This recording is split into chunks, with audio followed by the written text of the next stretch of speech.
Brian and Martha walked as fast as they could without saying anything to each other, but they both knew what the other was thinking and the concern they both felt. They walked back to school for almost 20 minutes without stopping.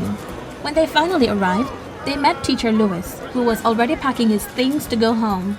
Teacher, please, don't leave yet. We need to talk to you. The teacher was surprised when he noticed his two students, agitated and sweaty, running to talk to him.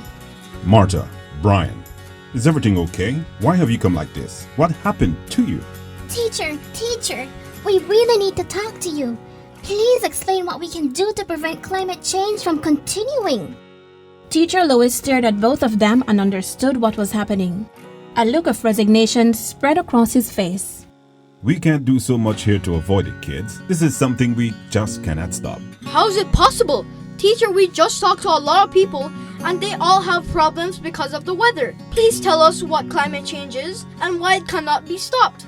Professor Lewis smiled and asked both of them to sit on the steps at the entrance of the school. Look, I'm going to try to explain what I know about climate change. It is a cyclical process. That is, it has been developing since the origin of the planet, but in this last century, we have accelerated the process due to things such as having so much construction in cities and urban settlements without leaving any forest, and the excess of traditional transport, especially during rush hours. There are countries that pollute much more, but in the end, it affects us. For example, all what I've just told you and other causes such as sowing, removing the whole forest without leaving any trees, all this causes the entire planet to warm up and affect some areas such as the coast where we live. Is it all clear to you now? Yes, teacher.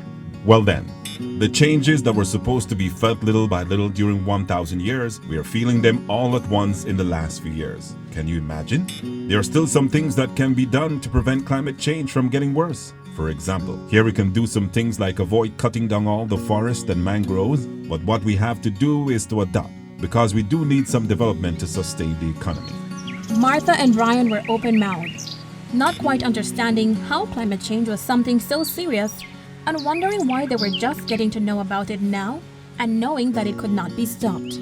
They felt worried and anxious about not knowing what they could do to adapt themselves and their families to something of this magnitude, but they were about to discover how to adapt.